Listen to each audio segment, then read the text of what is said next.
Hello, this is the second part of the part two monetary policy notes. In this set of notes, what we're going to do, as you'll see, is dig kind of deep into how monetary policy is actually implemented. So I have an abridged version of this article sitting in the to read area of Canvas, and then some other kind of more technical things if you were interested in learning more. We've had this marks, as I said, basically the third set of notes, but I split the part two notes into two pieces. So you'll see on Canvas that I've also consolidated them for you. What I want to do is just remind you of where we've been. So in the first part of notes, the first part of these monetary policy notes, we talked about what a central bank is, the institutional structure of the Fed's dual mandate, and just a reminder of how monetary policy affects the macroeconomy. Then at the end of the prior week's module, we talked about the Fed funds rate and how the Fed chooses the Fed funds rate. We talked about it as being a rule of thumb and colloquially as well known as the Taylor rule. What we're going to be doing today is focusing on these remaining three items, thinking about how the Fed actually achieves its target for the Fed funds rate, and in the course of that, describe what's known as the conventional tools of monetary policy. And I want to say that or point out that if you've had a macroeconomics course before, it's quite possible that you were taught something different because there have been some rather sharp changes in the conduct of monetary policy, some of which were implemented as recently as last spring. So, so I guess don't be complacent. And then we'll talk a little bit about this notion of a zero lower bound and some unconventional monetary policy tools. So unconventional just means that these are implemented when the zero lower bound is an issue, and zero lower bound of what we're talking, as we'll see, about the federal funds rate target, the target range for the federal funds rate being essentially at zero. And then we'll consider some final issues regarding the implementation of monetary policy. So this chart is one that you can find online, and then we'll see below as well some stuff from the textbook. So we've talked about most of this except for right here. This is what our focus is for the majority of these notes. So this issue was, this was the part two A, if you will, notes. And then we talked about all of this. So this notion, this is chapters, 13, 14, 16, and 18 through 20 in terms of the MPPC framework. We talked about the dual mandate in our prior notes, and then again as well in the prior notes we talked about the idea that when short-term interest rates change, then that's going to affect longer-term interest rates as well. So what we have to do is to just think about this red arrow. How is it that the Fed, once it sets its target for the Fed funds rate, so that's this idea that the Fed has a dual mandate, it's going to set its target for the Fed funds rate to reflect underlying inflation, the neutral real interest rate, and then the level of inflation and the output gap. So that's what we talked about before. We also talked about the fact that whatever it is that the Fed does, it's pretty successful at it. So you can see the correspondence between the effective federal funds rate. Again, this is the one that actually prevails. Or we could think about this as the one that is, as we'll see, an equilibrium interest rate in the Fed funds market that we'll talk about. So our question is, how does this happen? And again, that's what we're doing here with this implementation regime. So what we're going to do is what I want to do is just remind you of what we've already talked about. So we've talked about the federal funds rate. So FFR again is federal funds rate, this nominal interest rate that the Fed is targeting. We noted that that's determined in a federal funds market, and that market itself is a market where commercial banks borrow and lend reserves. And we talked about reserves again. When deposits are accepted, that the stock of deposits becomes the commercial bank's reserves, and it has a variety of choices of what it's going to do with those reserves. But we'll talk about that as well in a moment. Borrowing and lending in the Fed funds market occurs as overnight transactions, and so the federal funds market is also referred to as the overnight market for interbank loans. So interbank in the sense that it is commercial banks that are borrowing and lending their reserves. Currently, the Fed ensures that the effective federal funds rate, again, this equilibrium that prevails as a result of demand and supply in the Fed funds market, is within its target range by manipulating three interest rates that the Fed sets. And these three interest rates are what's known as administered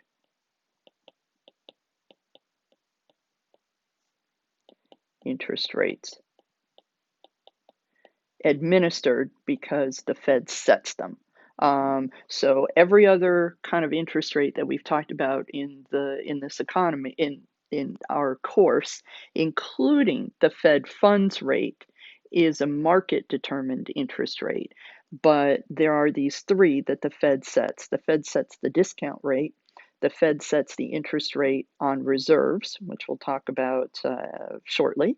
And then after that, with pause, we'll talk about the interest rate on overnight repurchase arrangements, which is this on RRP rate.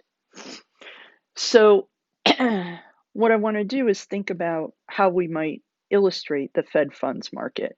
So here we go. We have this market, and it is so this is an illustration. So this demand and supply framework is an illustration of the federal funds market. So demand and supply of what? This is demand and supply of reserves. So this is the demand curve for reserves. And again, when we think about what's going on, this is a description of commercial banks' decisions to borrow or lend reserves overnight. So what do we have on the horizontal axis? This is the quantity of reserves, again, traded in this market. And on the horizontal axis, we have a percentage. And so what we're really going to be doing is compare the Fed funds rate to some other interest rates. So we're going to especially be thinking about the relationship between the Fed funds rate and the discount rate.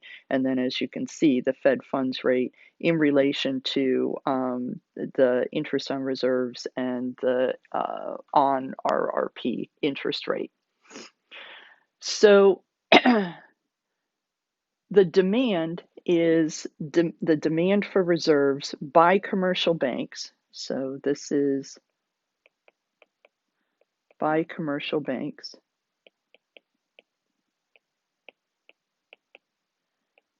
And they are borrowing in this market if they are on the demand side. So if they are demanding reserves, they are borrowing reserves overnight. On the supply side, we have commercial banks that are supplying reserves. And this is also something that's influenced by monetary policy.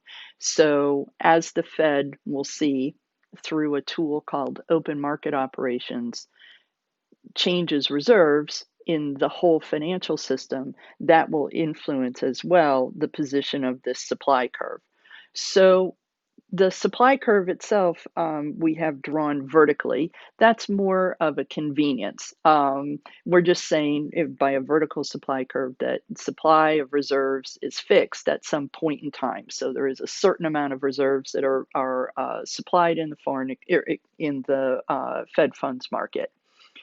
We could make this upward sloping. I mean, it probably is a little bit more realistic to do so and argue that commercial banks might change their decision about supplying reserves in this market conditional on what interest rates are, but it's not going to change our analysis in any way. So it's just a little bit simpler to just say at a point in time there is a stock of reserves, and that's why we have this vertical supply curve.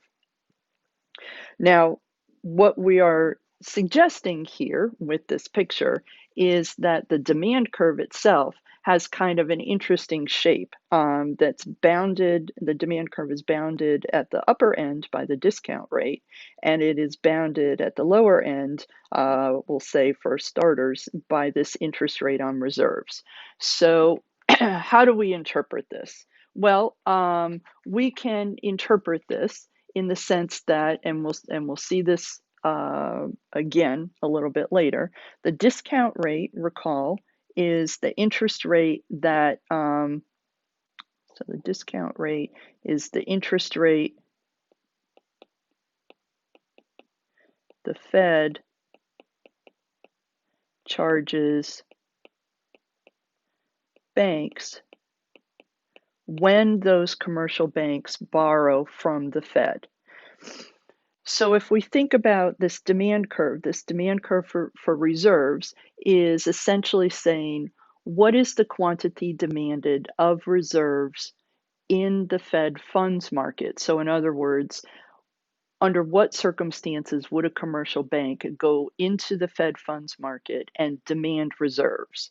And what we can note is that if the Fed funds rate is bigger than or higher than the discount rate, then the quantity demanded of reserves from other commercial banks would be zero because a bank that's needing reserves would just borrow from the Fed instead. So let me write this out just for completeness. So if it is the case that the Fed funds rate is bigger than the discount rate, then we'd figure that the quantity demanded of reserves would be, which is the quantity of reserves that one commercial bank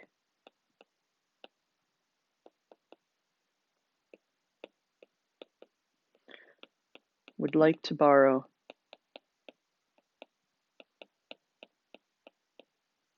again from another commercial bank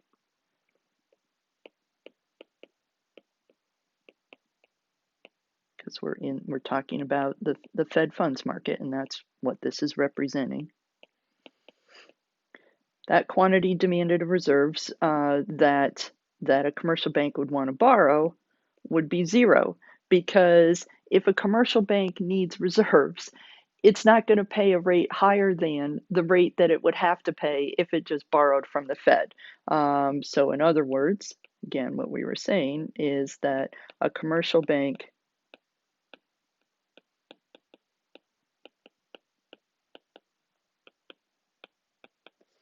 that wants to acquire reserves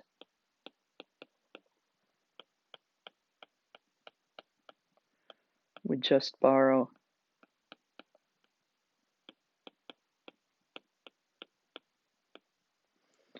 from the Fed instead.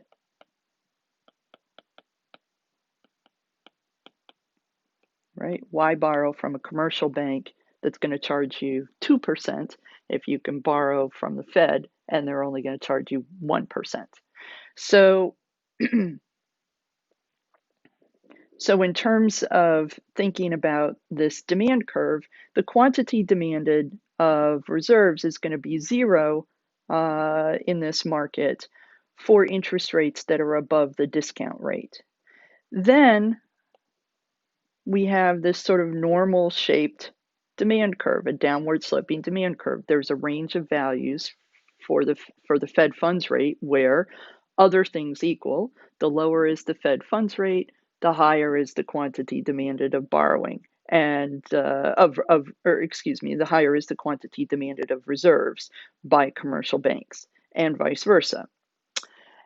And then we see that this demand curve flattens out. And this demand curve flattening out is saying that commercial banks are going to borrow as much or as little as they want at some interest rate.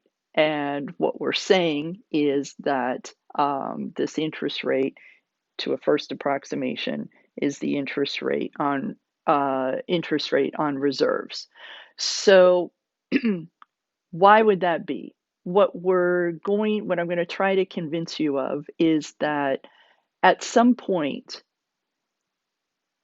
there are just so many reserves in the banking system overall that this demand curve becomes flat.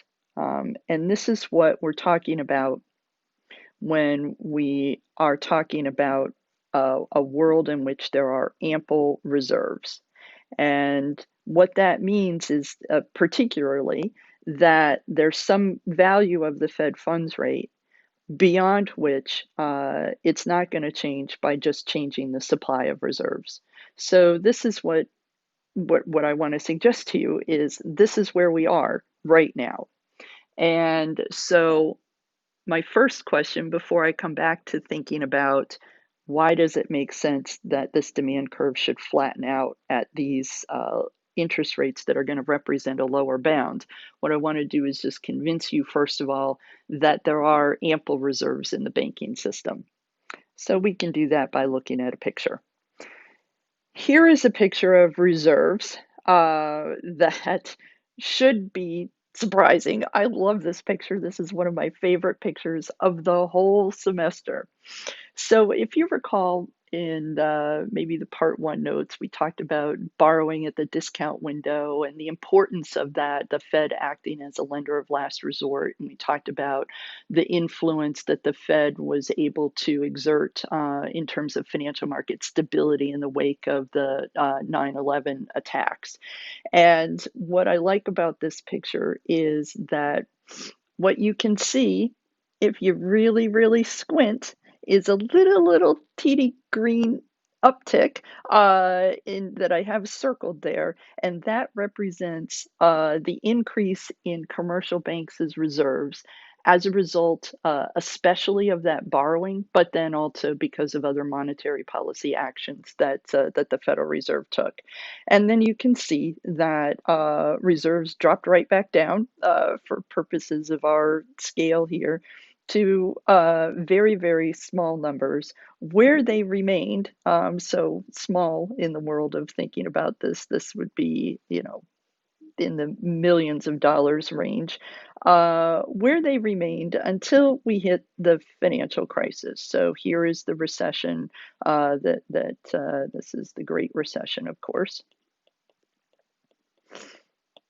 And for reasons that we'll talk about a little bit later on in these notes, the Federal Reserve embarked on 3 periods of what was known as quantitative easing.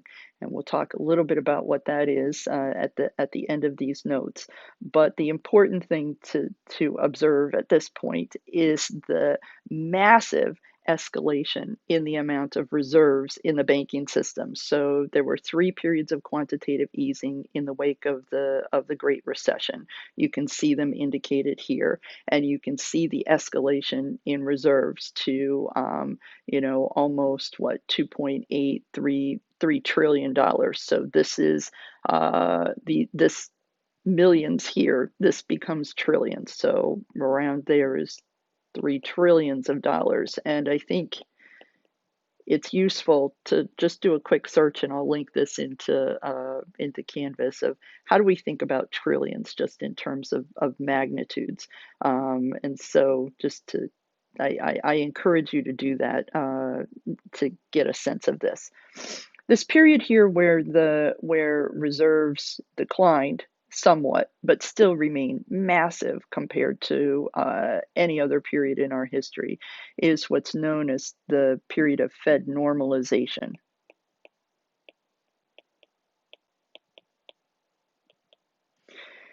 And then, of course, you can see the Fed started to ease a little bit prior to the onset of the COVID crisis and the associated recession, and more recently has again embarked on another period of quantitative easing to attempt to deal with the current recession that we're in.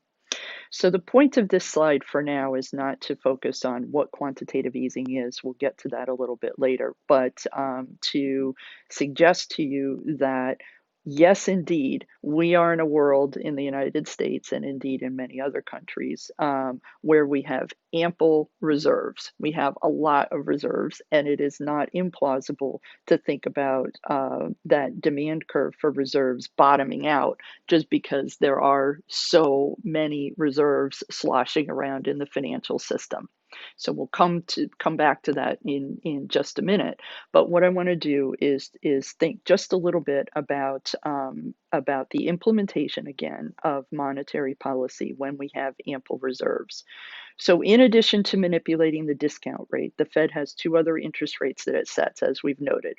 And it is important for you to realize, understand that changing these interest rates is the primary tool that the Fed currently uses to achieve its target for the Fed funds rate. In other words, to implement monetary policy.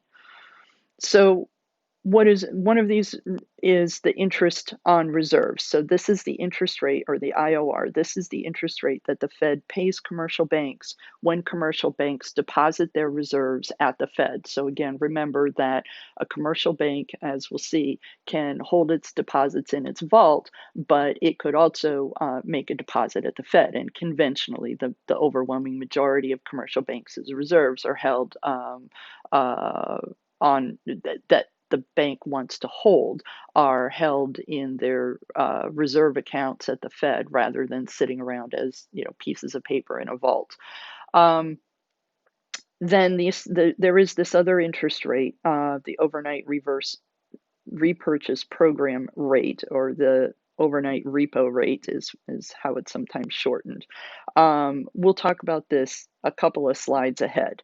So as we saw illustrated a couple of slides ago, slide 6, and as we're about to discuss, the interest rate on reserves and this reverse repo rate are going to become the lower bound for the Fed funds rate. And of course, the discount rate we've already talked about is effectively an upper bound. So what the Fed is doing when it's implementing monetary policy is essentially changing these interest rates, and we'll see a picture of this in a little bit. So in order to think about why this is the case or how monetary policy works, what I want to again remind you of is that if a commercial bank has, say, $1 worth of reserves, it can do one of three things with that dollar's worth of reserves. It could deposit it at its account at the Fed, and it would earn the interest rate on reserves.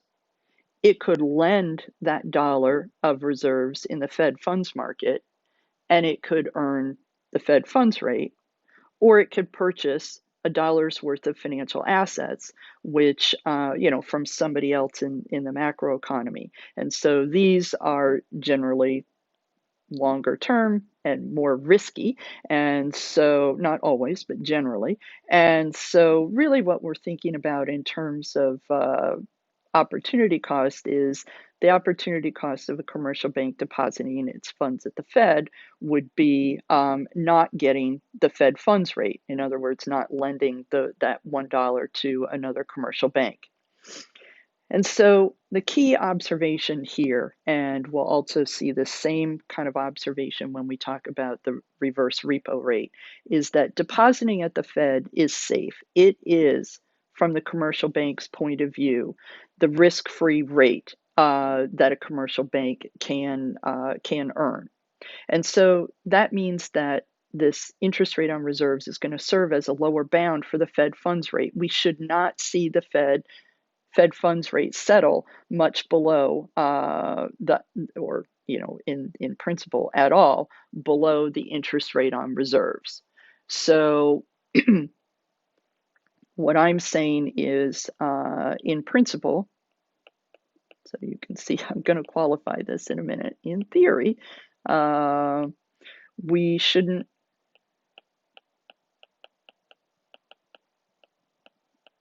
see the Fed funds rate, or the effective Fed funds rate, settle below the interest rate on reserves. Or in other words, when we think about what's the lower bound for the Fed funds rate, so in other words, in theory, the interest rate on reserves is the lower bound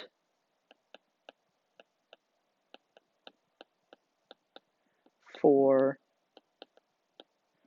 the effective Fed funds rate, but I'll just put FFR here for now. Why is that? Well, let's consider a counterfactual. And so let's suppose that the Fed funds rate was 3% and the interest rate on reserves was 5%. Okay, so I'm saying that that shouldn't happen. So why shouldn't it happen? Well, a commercial bank that looks at this as the state of the world, suppose it's you as a commercial bank, says, I see a profit opportunity.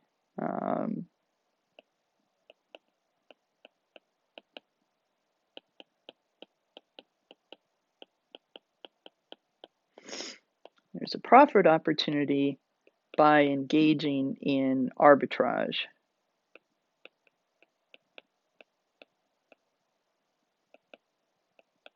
What is it? So the commercial bank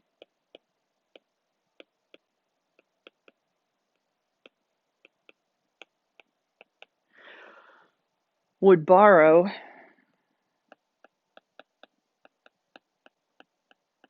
let's say $100 of reserves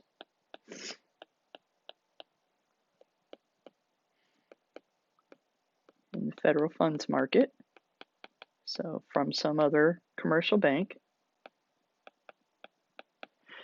and promise to return, of course,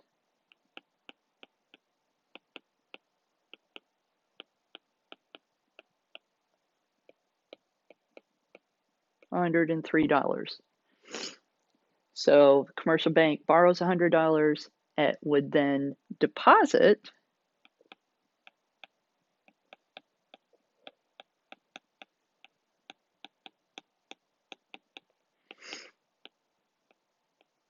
the $100 that it borrowed from some other bank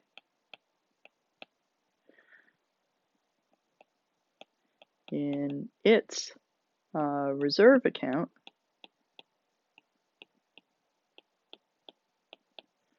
at the Fed,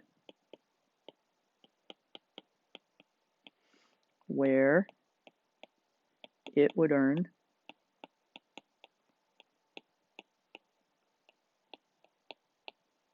$105, right? The interest rate on reserves is 5%. Then what does it do? It takes the 105, repays 103, and has a $2 profit from that transaction. Now, if one bank is smart enough to see this, or if you're smart enough to see this kind of arbitrage opportunity, we can pretty confidently predict there are lots of other smart people. And so, what should be happening? Well, what would be happening is there would be an increased demand for reserves in the Fed funds market as everybody tried to do this. Everybody would try to borrow reserves in the Fed funds market. That would drive up the Fed funds rate, and it would drive it up to the point where this arbitrage opportunity no longer existed. And so we would expect that then that we should not see this kind of a situation persist for very long. Now, what do we see? Well, let's see if I can get back to where we were. In fact, oops. In fact, we do see the interest on reserves falling below the Fed funds rate. So these are really, really small numbers, of course, because that's the environment in which we're in. If you wanted to follow these links, this takes you to a description of the establishment of the interest rate on reserves, and this takes you to the New York Federal Reserve website where you can see much longer time series for the effective federal funds rate. And then again, just for sake of conversation, we have the target range for the Fed funds rate. So you can see that the effective federal funds rate, of course, as we predict, or as we've argued before, lies within this target. But my statement earlier of, in theory, these should be the same. These two things should be the same. Obviously isn't true. So why is there a drift? This is again kind of a nerdy sort of observation, but to tell the complete story, here we go. So not all institutions with reserve accounts can earn interest on those deposits. So this interest on reserves is something that is available to commercial banks, and there are other institutions that have deposit accounts at a Fed. In addition, there are a lot of important financial system institutions. So they're known colloquially as shadow banks. They look like banks. They kind of perform bank-like functions, but they're not correctly defined from a legal point of view. A bank. These are not permitted to have reserve accounts at the Fed, and so what the Fed noticed is that because it couldn't control the effective federal funds rate exclusively by the interest rate on reserves, because it wasn't capturing a broad enough swath of market participants, namely these two groups. Beginning in 2014, the Fed started using what's known as the overnight reverse repurchase facility as an additional means for influencing the Fed funds rate. If you follow this hyperlink, it takes you to the list of institutions that are participants in the overnight reverse repurchase facility. So what I want to do is think about how an overnight repurchase works. So let's consider this as sort of Monday night and Tuesday morning. And so it is literally overnight. And a reverse repurchase is the idea that the Fed is going to sell a security and then agree to buy it back. So let's suppose that our two entities that we're going to consider are JP Morgan and the Fed. So Monday night, we have JP Morgan gives the Fed $100, and the Fed in exchange gives JP Morgan $100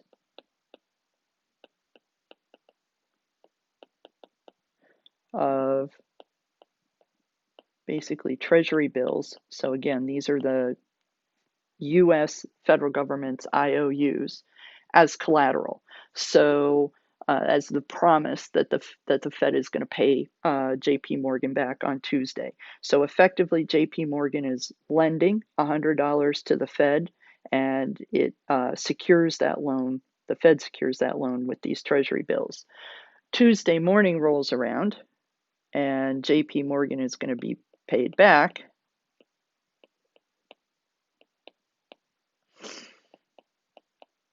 So what does JP Morgan get? JP Morgan gives back the $100 worth of Treasury securities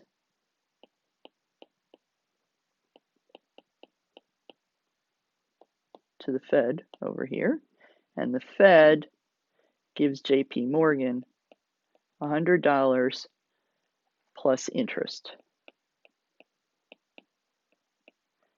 And the interest it earns is dictated by the overnight reverse repurchase rate. So in other words, JP Morgan is going to get its principal back plus the on RRP percentage. So the interest that it earns is the interest rate times $100. So that's what this is. That's what I'm saying here. The Fed is this is JP Morgan, in other words, lends $100 to the Fed, and the Fed gives $100 worth of a Treasury bond. And then the next morning, so this is Monday night, roughly, and this is Tuesday morning. So this is a simplification, but the Fed again gets back this $100, and JP Morgan gets $100 plus interest, where the interest rate is an interest rate that the Fed sets. Now, we have the same kind of observation that we had before. We shouldn't see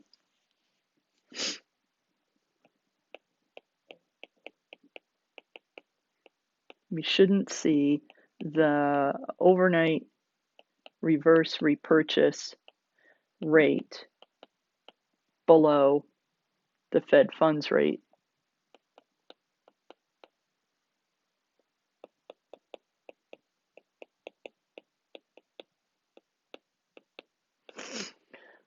For similar sort of reason that we talked about before. So now, though, we need three parties. So let's say we have JP Morgan, and we have the Fed, and we have Commerce Bank. For those of you who are remote and not familiar, this is Missouri Kansas Bank. So this is our commercial bank. Okay, and again, let's suppose that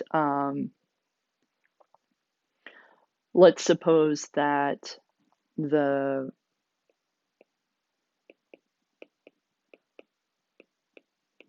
overnight repo rate is 5%, and let's suppose that the Fed funds rate is 3%. So suppose that we saw this. Again, there's an arbitrage opportunity. So I'm saying we shouldn't see something like this happening. What's the arbitrage opportunity? Well, JP Morgan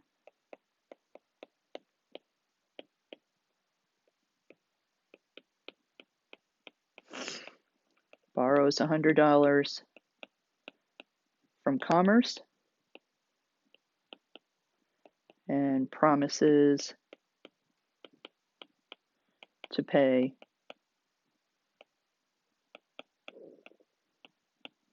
$103, right? So JP Morgan now has $100, and it then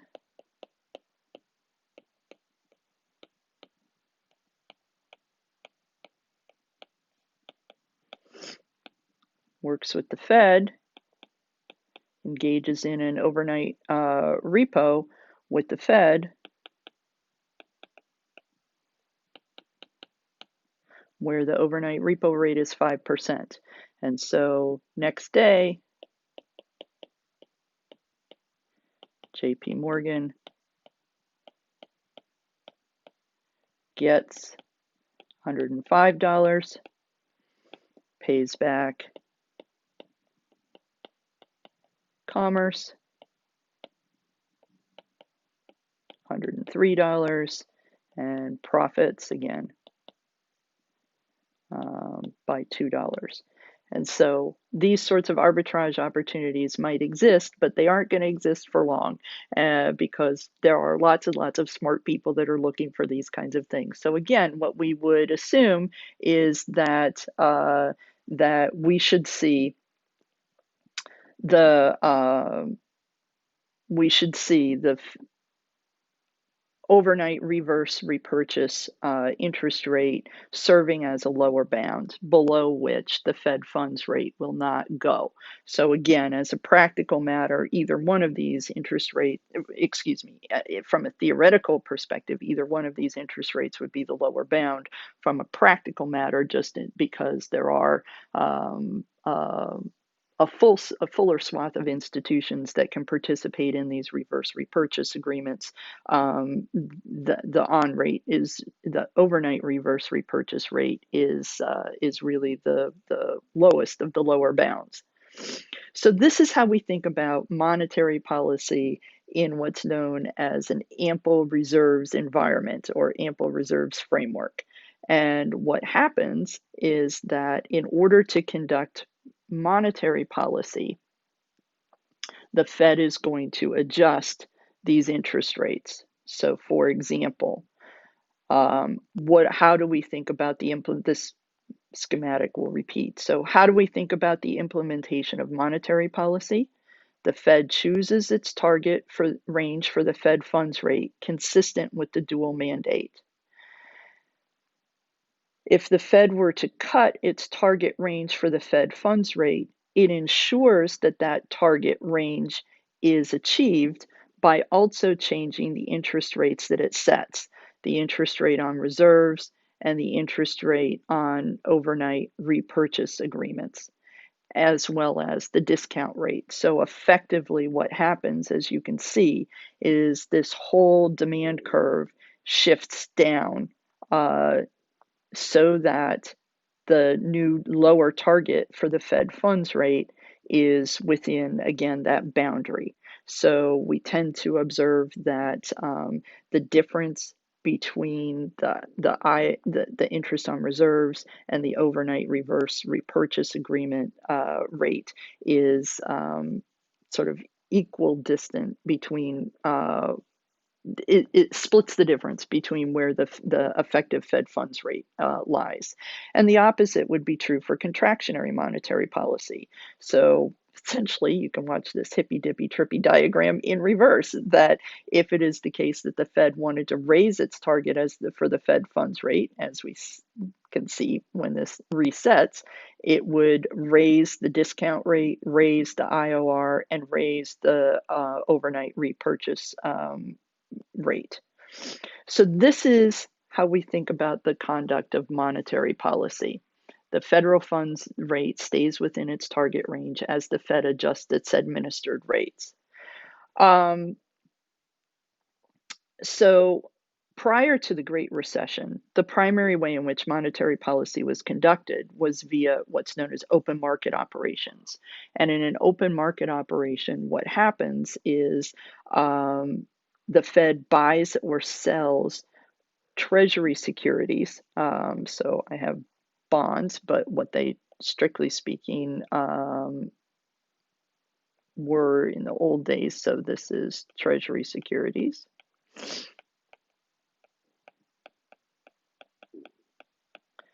Conventionally.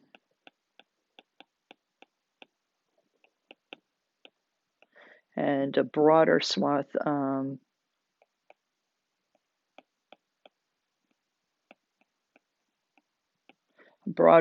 of financial assets with quantitative easing, as we'll see. So what happens? If the Fed is undertaking what's known as an open market purchase, it's going to buy Treasury securities or other financial assets from commercial banks, and it effectively pays for that by adding to commercial banks' reserve balances. So there are more reserves in the banking system.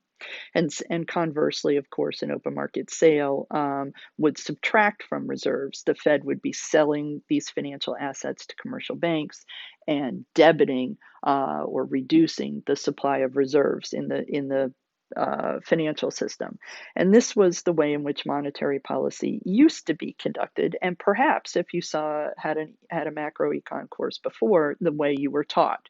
So the picture for this would be a situation in which this supply curve for expansionary monetary policy would be shifting out. And the way in which it would affect the Fed funds rate is because we would be intersecting a new point on this demand curve. Now, what I want to emphasize is that right now the supply curve is not here. The supply curve is over here, the supply in 2020. And so this picture, which made sense for an earlier time, is not the way in which monetary policy is conducted now. The primary way in which the monetary policy is conducted is as we described 2 slides ago. I want to also note that the textbook mentions an interest rate on required reserves and an interest rate on excess reserves. That distinction is now null and void. In March, the Fed eliminated the need for commercial banks to hold any reserves because there are just so many. There's billions and trillions of dollars of them. And so there isn't any need to mandate that commercial banks hold a certain level of them. And so that's why, again, in these notes, I'm mentioning only as the interest rate that the Fed is working with, the interest rate on reserves. What I want to also discuss with you is unconventional monetary policy. So, conventional monetary policy and unconventional are distinguished by what happens when the Fed funds rate hits its zero lower bound. So, the good illustration of this is what happened in the onset of the Great Recession. So you can see that the Fed dropped its target and effectively the Fed funds rate from around 5% prior to the onset of the Great Recession to effectively zero. And what happened, what was problematic from the Fed's point of view was that long-term interest rates didn't react quite as sharply or at all to this change in short-term interest rates. So these two things that I have illustrated here are longer interest rates.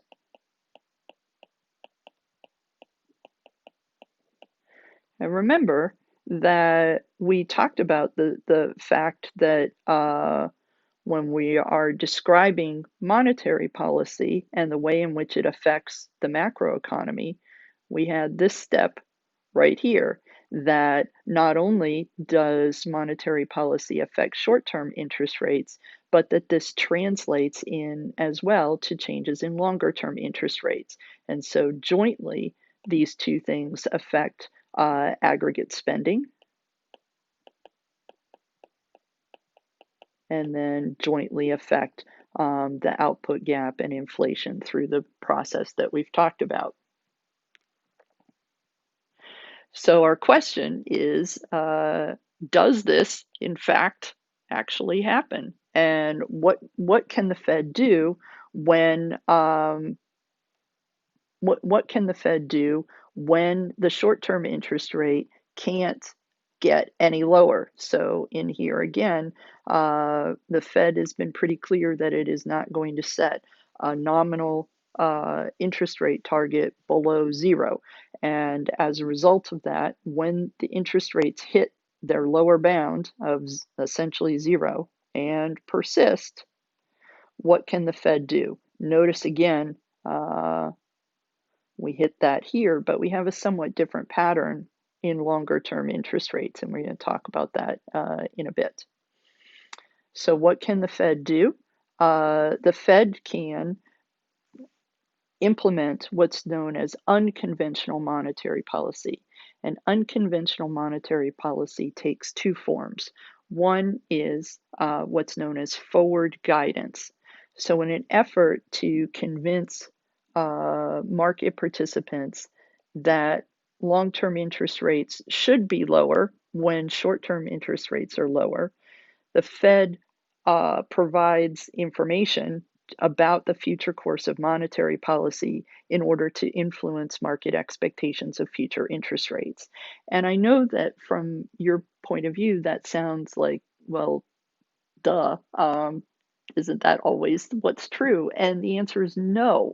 This is a really new, in my lifetime, relatively new phenomenon that really began in the wake of the financial crisis. Prior to that, the Fed was known for, and you see references to this in the textbook, for Fed speak, which is this idea that it doesn't want to say too much too clearly because the Fed can cause markets to just rock and roll. And there were plenty of instances of that in the 1980s and 1990s and early 2000s, where a casual statement on the part of a Fed official would cause some fairly significant gyrations in financial markets. And so the Fed tried to basically obfuscate what it was doing, and was significantly less than fully transparent. That changed just almost 180 degrees with the Great Recession, and the idea that you have, after every FOMC meeting, a policy statement made by the Fed, that Fed officials are prominently giving speeches and saying as clearly as they possibly can what they intend to do, is something that is in the history of the Federal Reserve a relatively new phenomenon. And then the second thing that the Fed has done, again, we saw this in earlier pictures, and I'll go back here in a second, is this issue of quantitative easing. So quantitative easing involves the Fed buying more than just U.S. Treasury securities, but buying a whole swath of types of financial assets, many of them longer term to maturity assets. So, bank stocks, government, other kinds of government obligations, and other kinds of corporate obligations were purchased by the Fed in this period of quantitative easing. So you saw the consequence of that for reserves in our earlier picture, and you can see that the Fed was somewhat successful in terms of dropping longer term interest rates through these three waves of quantitative easing. Notice, however, and now I want to come back to this, the more immediate response of long-term interest rates when the Fed acted sharply, first in response to the slowdown that it anticipated was going to happen, not because of COVID, just things were slowing down at the end of 2019, and then the sharp change in the Fed funds rate as the pandemic started to significantly affect the US economy. Notice that long term interest rates fall pretty dramatically and pretty sharply during this time period. And this is a direct function of the experience that we've had with the Fed since the Great Recession in terms of this communication of forward guidance. And again, another wave, as you saw in that earlier picture, of quantitative easing. So it is an effective strategy for when short-term interest rates become zero, to implement these other kinds of unconventional monetary policies. And so again, they're called unconventional because what we're talking about is these are implemented when the Fed funds rate is at its zero lower bound. And conventional monetary policy is the adjustment of the Fed's administered interest rates, the interest rate on reserves, the interest rate on overnight reverse repurchase agreements, and the discount rate. So what I want to do in these final 3-4 slides is to think about some additional considerations in the implementation of monetary policy. So there are three kind of things that I think are also important to remind ourselves of that make implementing monetary policy tricky and challenging. One we've already talked about, that's the idea that the Fed faces this kind of tricky balancing act between promoting financial market stability in its monetary policy actions and inducing the possibility of moral hazard in financial markets. There is a discussion in the textbook about the role that recent legislation in the wake of the financial crisis, the Dodd-Frank legislation,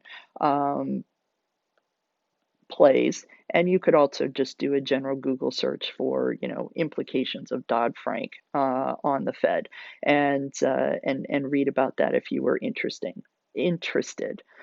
A second consideration that we need to think about is rooted in lags in the conduct of monetary policy. So, we've kind of talked about this transmission mechanism of, oh, the Fed is going to set its target for the Fed funds rate, and then it changes interest rates, and then that changes longer term interest rates and spending, and voila, we've closed an output gap or solved an inflation problem as if it can be done perfectly.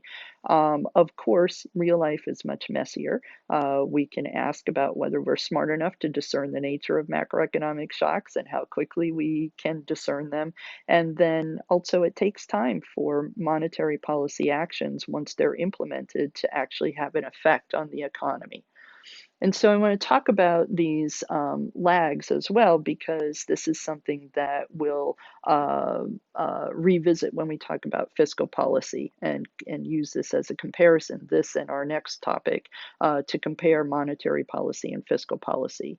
But we can loosely say that there are two kinds of lags associated with the implementation of monetary policy and, as we'll see later, fiscal policy. A recognition lag, a legislative lag, and an implementation lag constitute what's known as the inside lag. So this describes the implementation, ultimately the implementation of policy. So how long does it take to recognize a problem? How long does it take to propose and come up with a plan? And then once this plan is implemented, how long excuse me, once the plan is proposed, how long does it take for implementation to happen? So the recognition lag, this is going to be mostly the same for fiscal and monetary policy, as we'll see, but it's variable. Sometimes we know there's a problem from forecasting pretty quickly, and other times it takes a while for the full set of the full understanding of what's happening in the macroeconomy to be revealed. For the Fed, these two other components of the inside lag can be quite quick. So while conventionally monetary policy decisions are determined by the Federal Open Market Committee, legislatively, legally, it can strictly be the decision of Chair, in our case, Chair Powell, or more generally, whoever it is that's the chair of the Board of Governors of the Federal Reserve. Legally, that individual doesn't have to consult with anybody about the conduct of monetary policy. It could just make a decision and start to execute it. Conventionally, that doesn't happen, but at the same time, 12 people can get on the phone or on a Zoom call pretty quickly to make a decision about what's going to happen for monetary policy. Similarly, monetary policy can be implemented very quickly. If there is a need to adjust the quantity of reserves in the banking system, the desk at the New York Fed can be notified immediately. If there is a decision about changing interest rates, the Fed just does that. So the Fed could wake up tomorrow, Chair Powell could wake up tomorrow and say, I think the interest rate on reserves should be, 0.07%, not 0.1%. And if that were the case, then it could be implemented more or less with the snap of his finger. The outside lag, or the effectiveness lag, refers to the question of how long it takes for policy, once it's implemented, to affect the macroeconomy. And for monetary policy, it's this lag can be quite long. It can, and it's also variable. Uh, Sometimes monetary policy is described as driving, with your foot down heavy on the accelerator while looking through the rear view mirror. So it can be tricky, to say the least, because analysts need to estimate how long, or what the consequences of these policies are going to be. And these estimates, of course, are going to become murkier the farther out in the future they're going to actually occur. And then the third consideration, and one that we'll take up again when we talk about fiscal policy, is this question of whether policy in general should be conducted by rules or by discretion. So we take it for granted in the United States that the Fed conducts monetary policy in a fully discretionary fashion. So what does that mean? That means that the Fed looks at its dual mandate, it crafts target range for the Fed funds rate, say based on the rule of thumb that we talked about before, and then discusses within the Federal Open Market Committee whether that seems like the appropriate target or whether it should deviate from that and pick something else because it would be a better choice. A rules based, so it's fully discretionary in the sense that there isn't anything that legally binds the Fed to pick particular numbers and execute monetary policy in a way to achieve those. The Fed has some goals, it has some mandates, with the dual mandate in particular.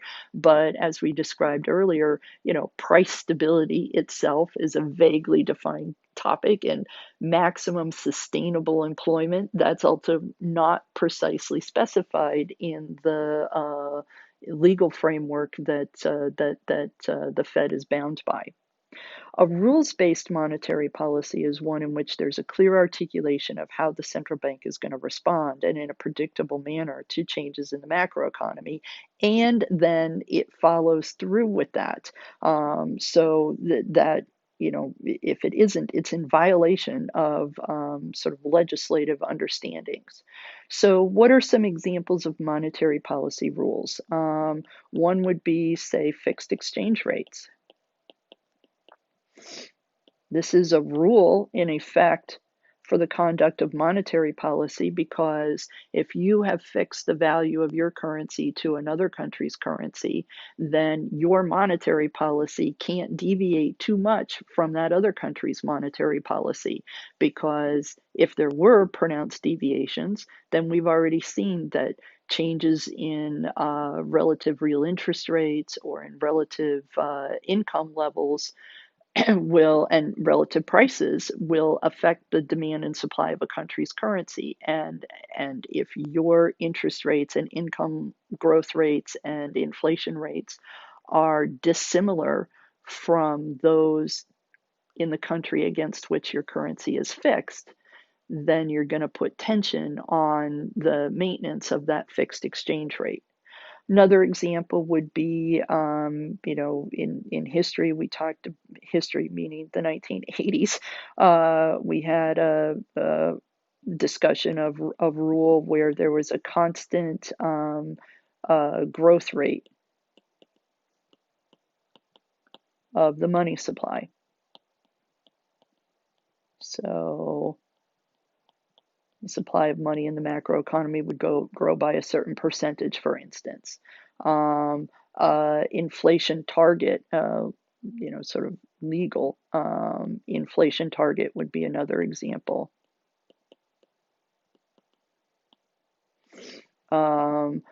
an interest rate target.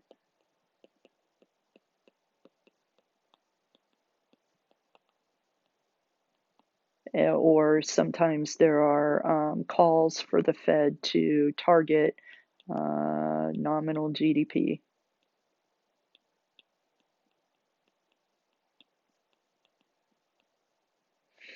So as to better get at the dual mandate of prices and employment. The Taylor rule, I linked a video into Canvas. So we're calling this the Fed's rule of thumb, but there was a period of time in which it was suggested that this Taylor rule be the mandate for how the Fed set its target for the Fed funds rate. That, we have the Fed funds rate target would be the real long-term interest rate plus an inflation rate plus some amount that depended on inflation minus an inflation target. And you need some sort of coefficient in there, like a half, and something. I mean, the coefficient that we have in our notes is a 1 for the output gap. So you have to empirically estimate what these coefficients are. But nonetheless, if the Fed followed this exactly, as opposed to up here starting with it and then deciding whether it makes sense, then this would be an example of a situation in which we would have a rule. So, and there are other examples that are sometimes given. So, why do we need rules? Why might monetary policy rules be needed? Um, One reason why would be to ensure that policy is time consistent. So, time consistency, I think, can be better thought of by its opposite, which would be time inconsistent. So, versus,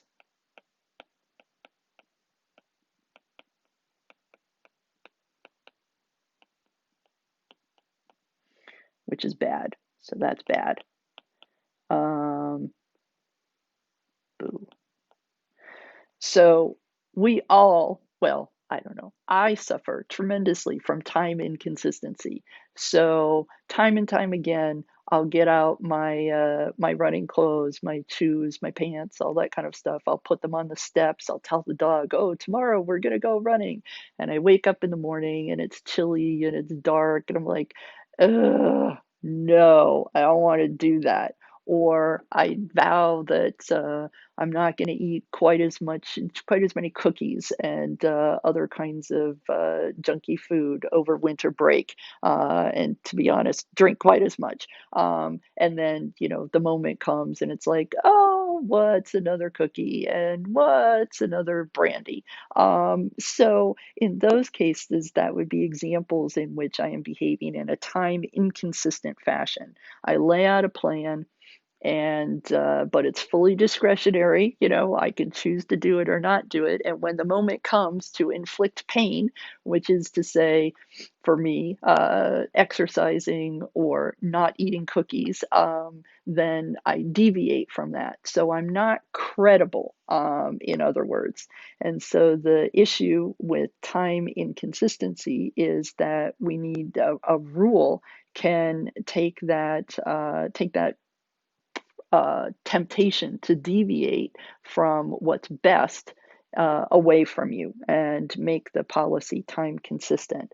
So, with respect to monetary policy, an example of this is in the 1970s. We had a problem of inflation. You've seen examples of this scattered throughout Canvas in earlier weeks, and policy officials kept saying, we need to stop inflation, and they'd implement contractionary monetary policy to try to slow down the rate of inflation. But then unemployment would be a demand pull kind of thing, and unemployment would worsen, and people would get very angry and upset, justifiably, and the Fed would relax on that. So it became a cycle where the Fed couldn't be believed. Every time it said it was going to undertake an action, it backpedaled on it. And so when Chairman Paul Volcker became chair of the Federal Reserve in 1979, he, in October of that year, said, "Hey, everybody, I'm going to implement really, really contractionary monetary policy, and I'm not going to stop until we don't have an inflation problem in the macroeconomy." And people, for starters, didn't even pay attention to his speech. It got very, very little airplay, and once it was kind of like circulated, people were like, "Yeah, that's not going to happen." Um, well, we got dragged through a very, very severe recession, the likes of which we haven't seen since, I mean, comparable perhaps to the Great Recession and what we're experiencing now, but in some respects, still worse, and only exceeded by the Great Depression. So it's from that point forward that people started paying a lot more attention to the Fed, because the Fed had this rule at that time about what it was going to do. And so a rule then ensures that policy is credible, that if the Fed says something, we're going to believe it. And this is important because expectations matter. We've seen this, that if the Fed announces a target for inflation, rules can ensure that that is credible or believed, that the rule is a commitment device to ensure that the Fed is going to follow through with it, that time consistency will prevail. And so we all say, oh gosh, there's this rule and you've announced this, so we know it's going to happen. And then we incorporate that into our decision making. And then the final, which then would make the execution of monetary policy easier because we wouldn't be surprised. And then finally, the existence of rules can be helpful to guard against political influences in the conduct of monetary policy. And this is particularly important when the degree of independence between the central bank and the central government isn't strong. There's a temptation to conduct monetary policy that leads to what's known as a political business cycle. So, and fiscal policy, and we'll talk about this in the next set of notes, that you rev up the economy right in advance of an election. The person in office gets all the credit for that. They get reelected, and then you dial it back at the beginning of the administration. The economy goes into a recession. You then ramp things up again just in time for the next election.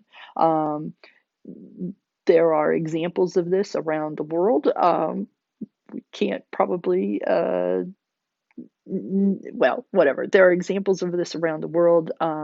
Mexico in the late 1960s, 1970s, 1980s was a classic example of this. The business cycle lasted every 6 years, and for the most part, and that lined up with the election cycle. So why in the U.S. is the Fed able to conduct monetary policy in a discretionary fashion? Um, Essentially, what we're saying is, why is the Fed credible? One reason why is that the Fed is insulated from politics. So the structure of the terms of offices for the Board of Governors and the appointment process for members to be on the Board of Governors, and the length of their term, that 14-year term, insulates the Fed to a certain degree from politics.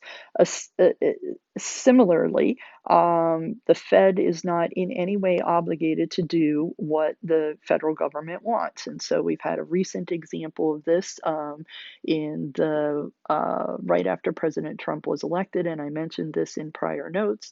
The Fed started tightening, raising its target for the Fed funds rate. Interest rates were going up. President Trump pitched kind of a hissy fit about that, and the Fed effectively said, too bad. We're going to continue with this. And this is rooted, the Fed's ability to do this, be insulated from politics and be believed, is, as I said, kind of a result of 40 odd years of trust in the institution, maybe not 100% trust, but trust in the institution, particularly starting with this experience in the US economy in the 1980s. Again, the Fed has moved away from Fed speak, and because of forward guidance, um, clearer communication and more deliberate communication about what it intends to do. And these are things that essentially mean that what the Fed is undertaking um, is believed, and that a rule about the conduct of monetary policy, strictly speaking, isn't needed. So this issue of credibility is huge, and something that we'll take up again when we talk about fiscal policy. So indeed, what's up next? We're going to talk about fiscal policy. Some of it is a review of what we already know, and then, like in this set of notes, an elaboration on some related topics. So look for that in Canvas next.